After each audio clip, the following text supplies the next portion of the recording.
大家好，我是阿胖，今天分享一个茄子好吃的做法。首先准备6头大蒜，提前把皮剥掉，然后用清水洗干净，再放到晾架上控干水分。然后准备1把青线椒，也用清水洗干净，放到晾架上。最后再准备1把红椒，洗干净，同样放到晾架上，全部晾干水分。接下来把准备好的玻璃瓶用清水洗干净，水烧开后放到蒸笼上，利用水蒸气的温度，高温消下毒，把瓶盖子也放上来，开大火蒸20分钟左右就行了。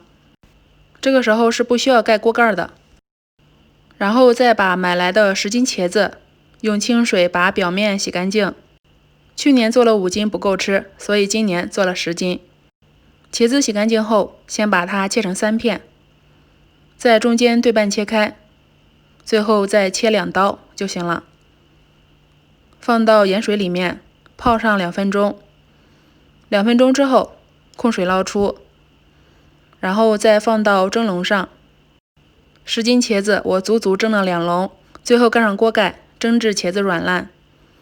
大蒜晾干水分后，先把大蒜的屁股切掉，然后放到拉蒜器或者是绞肉机里面都行，把它拉成蒜末。拉好之后先装入到大盘中，再把晾干水分的辣椒用同样的方法也拉成末，全部放一起就行了。这个时候茄子也已经煮软了，关火，然后放到通风处稍微晾凉。等不烫手的时候，把它放在一个干净无油无水的笼布内，挤干里面的水分。全部挤好后，先装入到大盘中，再把准备好的蒜末、辣椒末加进来。现在向里面加入250克食用盐，然后再摇晃均匀。盐一定要多加一些，否则的话容易坏掉。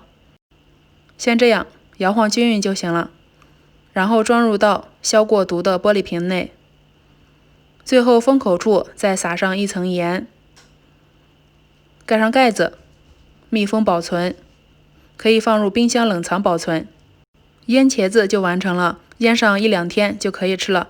吃的时候加点香菜，小磨香油会更美味。这个是咸菜，所以一次可不要吃多哦。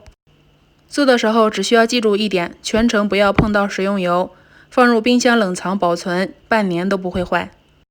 风味独特的腌茄子今天就分享完了，喜欢的话就试试吧。我是阿胖，谢谢你的观看。